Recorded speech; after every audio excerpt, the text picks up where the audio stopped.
Thank you for welcoming us to this Samsung semiconductor facility. I've just seen how this plant makes the most advanced semiconductor chips in the world.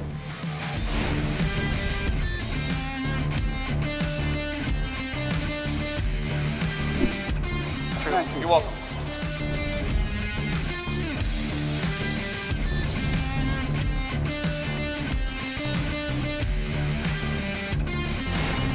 바이든 대통령의 평택 캠퍼스 방문은 반도체를 통한 한미 글로벌 포괄적 전략 동맹의 의미를 되새길 수 있는 좋은 기회가 될 것입니다.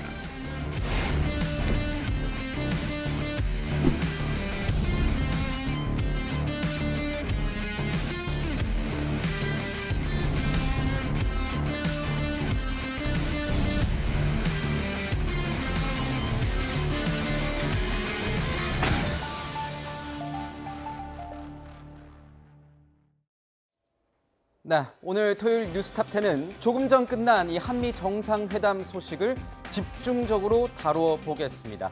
윤석열 대통령이 방한 이틀째죠. 이 조 바이든 미국 대통령과 오늘 조금 전에 정상회담을 가졌습니다. 양 정상은요, 한미 동맹이 군사 동맹을 넘어서 이 경제 기술 동맹으로 격상하는데 한마음으로 뜻을 모았습니다. 조금 전 윤 대통령과 이 바이든 대통령 릴레이 회담 끝에 이 공동 선언문을 발표했습니다. 먼저 그 내용 잠시 들어보겠습니다. 우리 두 정상은 북한의 완전한 비핵화라는 공동의 목표를 재확인하였습니다. 안보는 결코 타협할 수 없다는 공동 인식 아래 강력한 대북 억지력이 무엇보다 중요하다는 데 공감하였습니다. 또 바이든 대통령님은 굳건한 대한 방위 및 실질적인 확장 억제 공약을 확인해 주었습니다. 동시에 한미 양국은 북한이 진정한 비핵화의 길로 나설 수 있도록 국제사회와 함께 외교적 노력을 다해 나갈 것입니다. 안보리 결의도 국제사회와 함께 철저히 이행할 것입니다. 네, 한미 양 정상은요, 이렇게 윤석열 대통령이 밝힌 것처럼 이 북한 문제에 대해서 꽤 논의를 많이 한 것 같습니다. 이 북한의 완전 비핵화, 그리고 이 대북 억지력의 어떤 중요성, 그리고 오늘 좀 눈에 띄는 게 실질적 확장 억제 공약을 확인했다. 이런 부분이 좀 눈에 띄는데 양욱 위원님, 어떤 의미가 있는 겁니까? 자, 일단 안보 상황이 이전과 좀 바뀐 측면이 분명히 있습니다. 이제 기억하시다시피 올 초부터 북한이 미사일을 계속적으로 발사를 해댔고요.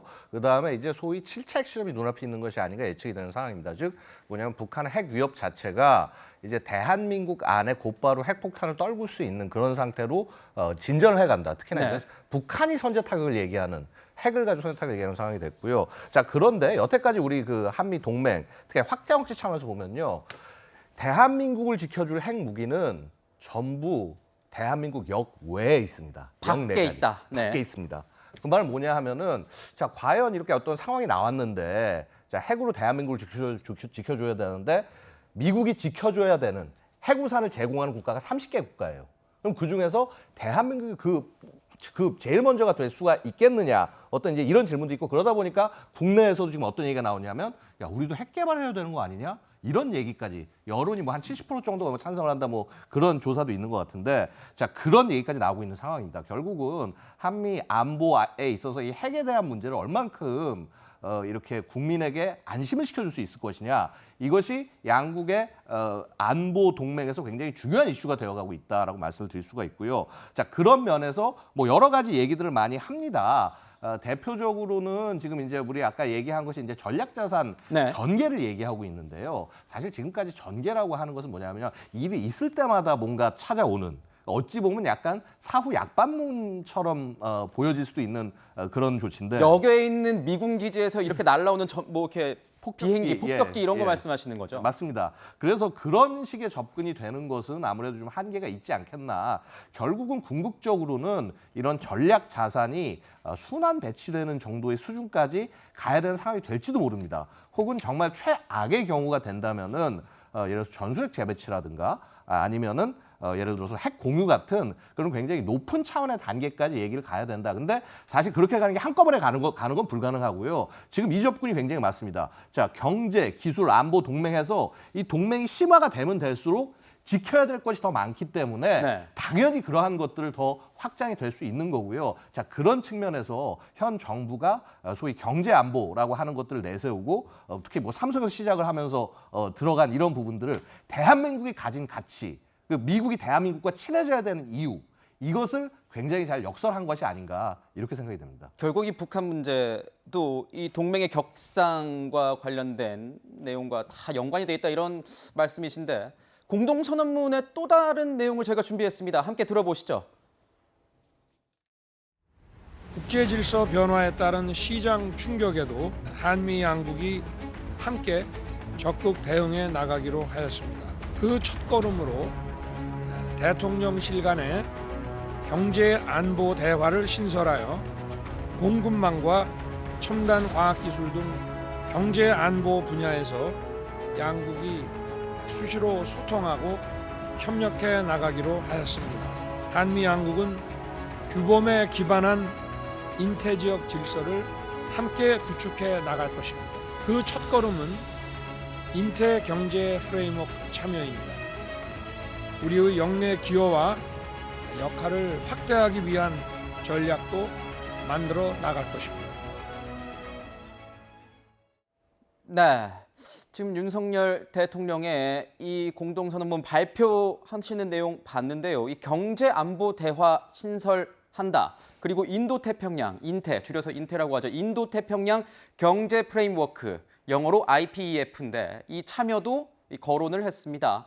자, 경제동맹, 기술동맹 격상과 이 바이든 대통령이 또 이런 얘기를 했어요. 미국에 반대하는 것만큼 어리석은 배팅은 없다. 이런 발언. 박상규 위원님, 결국은 중국, 대중국성 발언 뭐 이렇게 볼 수도 있는 겁니까? 그런 차원에서 이 공동 기자회견 저희가 이해하면 되는 걸까요? 미국의 반대편에 서는 것이 어리석은 배팅이다. 이 배팅이라는 얘기가 처음 나온 것이 바이든 대통령이 부통령 시절에 2013년 12월 초에 방한했을 때 당시 박근혜 대통령을 만나고 기자들 앞에서 한 얘기입니다. 이게. 네. 미국이 그동안 그 불만을 가져왔던 당시에 한국은 중국에 좀 더 치중한 배팅을 해오지 않았느냐라는 것을 때 우회적으로 돌려서 그렇게 말했거든요. 그래서 이 발언이 이번에 다시 또 나왔다는 것은 9년 만이기도 하고 그때는 부통령, 지금은 대통령. 네. 그리고 윤석열 대통령이 취임한 지 11일 만에 이루어진 그 최단 기간의 방안이라는 점까지 감안해 본다면은 이제 인도 또 그 일본, 대만, 한국 이게 이제 순서는 뭐 차이가 있겠습니다만 세계 1, 2위 반도체 위탁 생산의 두 나라를 묶어서 세계 최고의 반도체 설계 능력을 가진 미국과의 연합이 결국 중국을 배제한 반도체와 에너지 공급망을 통한 그 안보 경제 동맹을 맺자라는 그런 의미로 해석이 되거든요. 그런 점에서 볼 때 9년의 세월이 지났습니다마는 바이든 대통령이 당시에는 부통령, 지금은 대통령으로서 이 의미를 다시 한번 강조한 것은 물론 여러 가지 국내 정치적 11월의 중간 선거 등을 염두에 둔 것이긴 하겠습니다만은 그동안 소원했던 그 한국과 미국의 동맹이 완전히 새로운 단계로 강화되고 복원된다는 의미가 있지 않나 이렇게 생각합니다. 그렇군요. 저는 좀 여쭤보고 싶은 게요, 이동 위원님. 네. 이번 그 회담 지금까지 다 지켜보셨을 겁니다. 공동 기자회견까지 보셨는데 이번 회담에서 좀 눈여겨보신 점은 뭐가 있습니까? 위원님께서 보신. 우선은 이제 가장 중요한 그 문제였던 북한 핵 문제에 대해서 어떻게 대응하느냐. 그다음에 이제 새로 기술 동맹이라는 이제 새로운 용어도 나왔습니다만 경제 안보 문제. 그다음에 이제 IPF, EF 같은 여러 가지 영내, 그다음에 글로벌 협력 문제 이런 부분이 총괄적으로 잘 논의가 됐다고 보고 네. 두 번째는 대통령 윤석열과 대통령 바이든이 한미를 대표해서 만났는데 두 사람 간의 또 개인적인 관계가 굉장히 중요합니다. 네. 어려울 때 전화 들어서 성렬하면서 얘기할 수 있는 관계를 만든다면은 한미 관계가 한층 더 발전하겠죠. 그런 상황, 그런 맥락에서 두 사람이 오늘 아주 어제에 이어서 친교의 시간까지 가졌기 때문에 두 사람 간의 개인적인 관계도 매우 돈독해졌다. 특히 바이든 대통령은 국가 대 국가 간의 관계도 중요하지만 정치를 오래 해서 그런지 몰라도 개인 간의 관계를 굉장히 중요합니다. 또 굉장히 노련하다는 이런 얘기가 나오고 있지 그렇습니다. 않습니까? 중국과의 관계가 조금 껄끄러워도 시진핑 주석과는 관계가 좋고 러시아하고는 뭐 적대적 관계가 유지돼도 푸틴 대통령하고는 굳이 척지지 않고 그렇기 때문에 바이든, 윤석열 두 사람의 친목을 도모했다는 거 굉장히 중요하고 세 번째는 70년 한미 동맹이 굳건한 그 토대 위에 있긴 하지만 지난 5년간 동맹이 많이 좀 쇠퇴했다. 그저께 한미 우호협회에서 그 한미 전문가들을 초빙해서 토론을 했는데 미국의 저명한 그 한반도 전문가가 지난 5년 동안 한미 관계가 부러지지는 않았지만 많이 휘었다. 그래서 휘어진 그 한미 관계를 똑바로 바로잡는 첫걸음을 지금 윤석열, 바이든 두 대통령이 떼었다. 뭐 이런 정도로 평가할 수 있겠습니다. 그렇군요. 뭐 이게 한미 양 정상의 어떤 케미도 좀 잘 맞지 않았냐 이런 분석을 해 주셨습니다. 저는 좀 보고 싶은 게 오늘 회담이요. 저희가 지금 대통령실에서 원래 이제 계획했던 그런 일정표보다는 꽤 오래 걸렸습니다. 사실 3시 반쯤 되면은 한미 공동 기자회견이 시작되지 않겠냐 했는데 4시 20분 거의 뭐 1시간 가까이 늘어난 셈인데요. 김종욱 교수님께 좀 여쭤보겠습니다. 이런 경우에는요. 뭔가 그러니까 한미 양국에서 이 공동 선언문을 쓰는데 이견이 있어서 그런 건가요? 아니면 뭔가 다룬 내용이 많기 때문에 정리할 게 많아서 그런 건가요? 제가 볼 어떻습니까? 때는 뭐 이견은 많지 않았다는 생각이 들어요. 그냥 뭐 다 아시겠습니다. 한미 정상회담이라고 하는 건 정상회담 이전에 한미 외교 당국 간의 대부분 다 합의 사항들은 다 합의가 됩니다.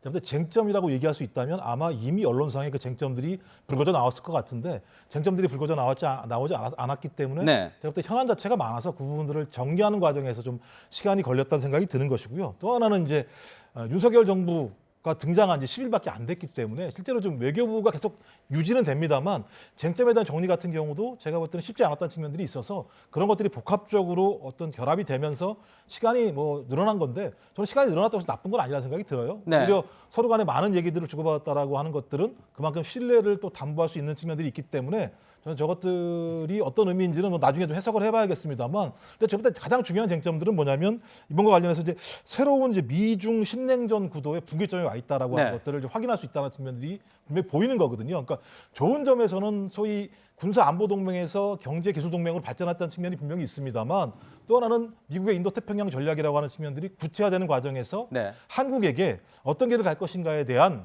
어떤 요청들이 분명히 있기 때문에 소위 미중 전략과 관련해서 우리 정부가 이제부터 시험대 위에 올라와 있다라는 시험대 측면들이 위에 올랐다. 분명히 있다. 좀 그런 측면에서는 문재인 정부 이전까지 문재인 정부부터 시작해서 그 이전까지 정부와는 다르게 이제는 진짜 그야말로 현실적인 문제로 등장했기 때문에 이 문제에 대해서 전략적인 판단을 하지 않는다면 제가 볼 때는 미국으로부터도 또는 중국으로부터도 제가 볼 때 상당히 운신의 폭이 좁을 수도 있다는 생각이 들기 때문에 거기에 대한 철저한 준비가 앞으로 필요하겠다는 부분들을 또 확인한 한미 정상회담이라는 생각이 듭니다. 네, 교수님께서 이렇게 말씀하셨네요. 한미 이 정상 만남 정말 뭐 괜찮았다 이렇게 했는데 이제 앞으로 이 대중관계에서도 정말 똑똑하게 외교해야 될 그 시점에 왔다 이렇게 말씀 주셨습니다. 지금 저희가 한번 짚고 넘어갈게요. 바이든 미국 대통령이 이 용산 청사, 그러니까 용산 청사 대통령실이 있는 이 용산 청사의 방명록이 아마 이 방명록에 글을 쓴 외국 정상은 처음이겠죠, 위원님?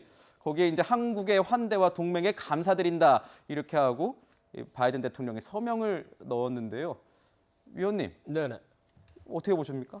그러니까 청와대를 떠나서 용산으로 대통령실을 이전을 했죠. 많은 국민이 아이고 이거 너무 급히 옮겨가지고 업무를 제대로 볼 수 있나 걱정이 많았는데 네. 그러나 역시 그 우리나라는 이제 쉽게 말해서 빨리빨리 어떤 그 일이 닥치면은 특히 우리 공무원들 또 군인들 어떤 식으로든 해냅니다. 이번에 그 대통령실에서 정상회담 개최하는데 한치의 오차도 없이 이전에 했던 대로 혹은 이전에 했던 것보다 더 잘 지금 진행하고 있기 때문에 용산 집무실 이전과 관련한 우려는 뭐 하지 않아도 될 것 같고 29세에 상원 의원이 돼가지고 지금 50년 정치를 하고 그 대부분의 세월을 그 외교 안보 쪽에 서 보냈던 그 바이든 대통령은 워낙 그 외교에는 베테랑이기 때문에 네. TPO 언제 어디서 어떤 것을 해야 되는지를 잘 압니다. 네. 그렇기 때문에 방명록에도 간단하게 가장 중요한 한미 동맹의 가치를 강조하는 그런 방명록을 썼다 이렇게 봅니다. TPO, Time, Place, Occasion 이 줄임말인 것 같네요. TPO.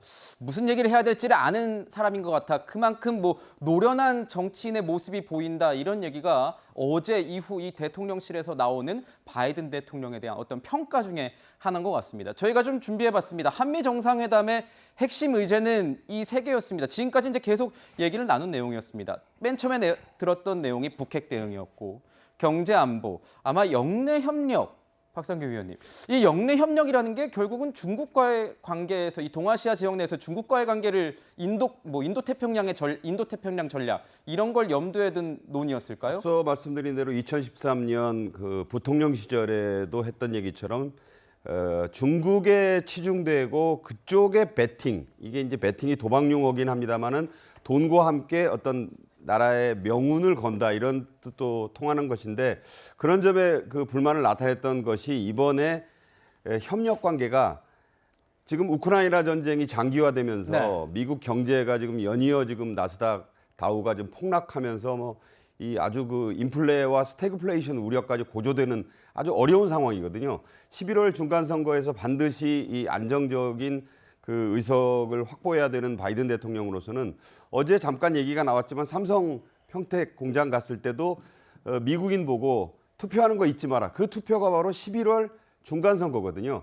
그만큼 국내 정치적으로도 본인의 지지율이 떨어졌다라는 그 AP통신의 보도가 이 사실 방 한중에 나온 부분이 있기 때문에 그 생각이 지금 국내 정치에 많이 가 있습니다. 따라서 뭔가 성과를 들고 가야 되는데, 그것이 바로 이 반도체와 에너지 신동맹을 통한 한국과의 관계를 복원함으로써 미국, 일본, 한국, 대만으로 이어지는 이 반도체 동맹의 복원. 그래서 삼성 회장과 만나서 브리핑을 듣고 삼성전자에서 시작해서 또 내일은 단독이긴 하지만 오산에 가기 이전에 현대차의 정의선 회장을 만난다지 않습니까? 네. 굉장히 그런 부분이 뭔가 국내 정치, 미국 유권자들에게도 내가 이런 성과를 얻어간다라는 메시지를 던져야 되는 절박한 상황이 바이든에게도 지금 있다라고 저는 보여집니다. 일정상 지금 보여지는 어떤 수미상관의 모습, 경제에 치중하는 모습은 결국은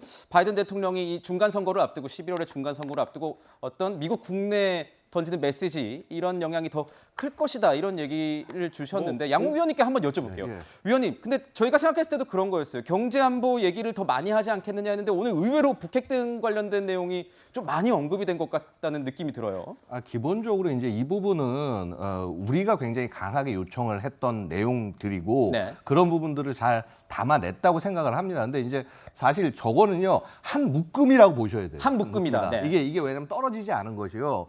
자, 이 경제 문제를 얘기하면 우리가 중국을 얘기를 하지만은요 현대 전쟁의 모습이 사실 어떠냐면요. 지금 현대 국가 간의 분쟁 모습 보면요.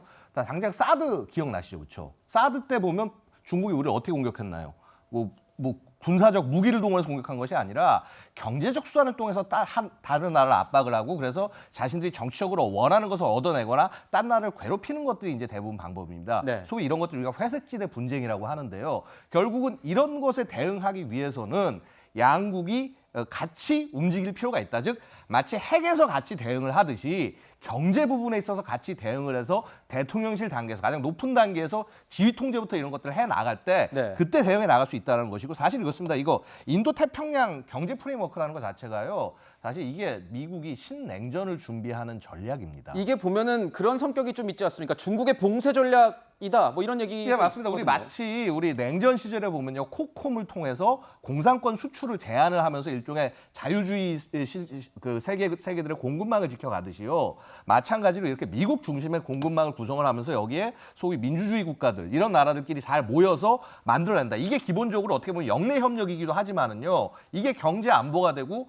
궁극적으로는 북핵을 포함한 여러 가지 이런 문제에 대한 해결책이 될 수 있다는 거죠. 예를 들어서 우리가 북한을 지금 압박하는 것도요. 군사적으로 압박하는 것이 아니라 경제적으로 압박할 수밖에 없습니다. 그렇다라고 한다면 저것들이 절대 떨어져 있지 않고 하나로 뭉쳐 있다고 보시는 것이 맞다는 것이죠. 네, 아니 김종우 위원님 그러면은 아까도 그 중국과의 외교 되게 중요하다고 말씀하셨는데 이번 이 아시아 순방 바이든 대통령의 아시아 순방이 어쩌면 이 한미일과 북중러 이런 진영 간의 싸움으로까지 번질 수도 있는 그런 것을 저희가 볼 수 있나요? 그러니까 전 세계적으로 지금 코로나19 이후에 추세가 탈세계화 신냉전으로 간다는 얘기를 많이 하는 거죠. 그러니까 과거와 같이 세계화와 연동되게 되면서 연동성들이 떨어지게 되는 것이고 신냉전 구도로 갈 수밖에 없다라는 얘기인데 아까 그 화면에 나왔던 것처럼 뭐 북핵 대응, 경제안보, 영내 협력이라고 얘기합니다만 그 표면은 그렇습니다만 저는 그 내부는 대중경제 지역 전략에 대한 협의, 그다음에 미국의 경제적 이익들을 확보하려고 하는 것이 더 큰 의도일 거라는 생각이 분명히 드는 것이고요. 네. 이제 우려되는 건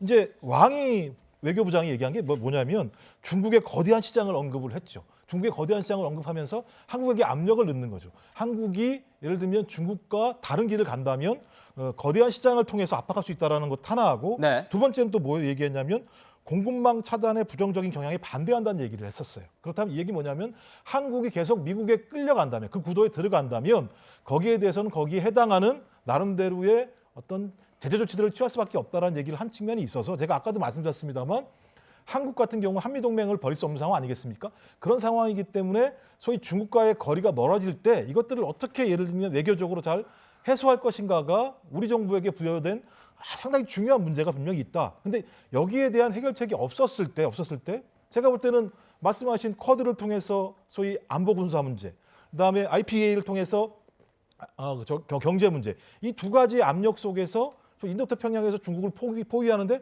한국이 가장 중요한 역할을 할 수도 있어요. 네. 이랬을 때 이 부분들을 갖다가 소위 지금 한미동맹으로서 견뎌낼 수 있을 것인가에 대한 판단들을 잘 해봐야 되는 거죠. 전 그래서 한미동맹을 굳건히 하되 중국과의 외교 문제와 관련해서도 충분한 설명을 통해서 우리의 의도성이 어떤 것인지에 대한 진위를 잘 설득하지 못하게 되면 네. 사드보다 더 큰 예를 들면 보복이 올 수도 보복적인 있다. 것들이 있기 때문에 상당히 좀 어려운 상황으로 가고 있다는 생각을 저는 합니다. 네. 중국 문제가 나왔으니까 우리가 그 인도 태평양 경제 프레임워크가 도대체 뭐고 그게 중국에 어떤 문제가 있고 거기서 한중 관계에 어떤 영향을 미치느냐고 한번 점검을 해볼 필요가 있겠습니다. IPEF라는 건 뭐냐면은 예를 들어서 우리가 이제 단체로 카톡방을 운영하지 않습니까? 그런데 일부 들어있는 친구가 매일 이상한 동영상 올리고 또 특정인을 막 비난하는 글을 올리고 그러면은 이 카톡방은 운영하지 말고 이 사람들은 빼고 우리 새로 한번 카톡방 만들어서 건전하게 좀 소통 좀 하자 이런 얘기 하지 않겠습니까? 그게 지금 경제 분야에서 그런 얘기가 나오는 겁니다. WTO라는 국제 경제 체제가 출범해가지고 글로벌 그 세계화 이끌면서 굉장히 작동을 잘했어요. 그런데 2001년에 중국이 가입하고 2010년에 러시아가 가입한 이후에 두 나라는 조금 그 WTO 체제의 그 과실은 다 따먹으면서 국제 규범은 좀 잘 안 지키는 거 아니야? 이대로 가도 되는 거야? 이런 논의가 있고 그러면은 조금 우리가 생각을 같이 하는 사람들, 자유민주주의, 시장경제 이렇게 가치를 공유하는 사람들이 한번 새로운 프레임워크를 한번 만들어 보자. 그게 이제 IPEF고 거기서 그 중국이 뭐 결과적으로는 뭐 배제될 수가 있고 아직은 뭐 12개국 정도가 참여하는데 누가 참여하고 누가 배제된다는 얘기는 없습니다. 그러나 만약에 중국이 참여하지 못한다면은 가치를 공유하는 사람들이 당신은 조금 우리랑 그 생각이 다르다. 그러니까 우리랑 생각이 같아지면 비슷해지면 그때 같이 하자. 이렇게 얘기할 수 있는 거죠. 그런데 그 책임을 12명의 그 이제 회원국 더 늘어날 수도 있고 줄 수도 있지만 그 가운데 우리나라를 탁 찍어서 한국이 그러면 돼? 만약에 중국이 이렇게 나온다면 그건 대단히 불공정한 처사죠. 그렇게 얘기하고 싶으면 미국한테 얘기를 하고 일본한테 얘기하고 다른 열나라한테 얘기를 해야 되는 거죠. 그래서 우리가 중국의 어떤 압력에 대해서 지나치게 민감하게 할 필요가 없습니다. 지금 우리가 1년에 260억 달러 정도 반도체를 중국에 팝니다. 그렇지만 우리나라가 그 정도 액수를 중국에부터 수입하고 지금 한중 무역 관계가 흔들리면 오히려 손해를 보는 건 네. 중국이에요. 그래서 중국이 어떤 얘기를 하더라도 우리는 원칙을 갖고 대응하면 되는 겁니다. 그렇군요. 원칙을 갖고 대응하면 된다. 뭐 이게 국제 정세 관련해서도 뭐 각자 의견이 이렇게 많이 나오는 상황입니다.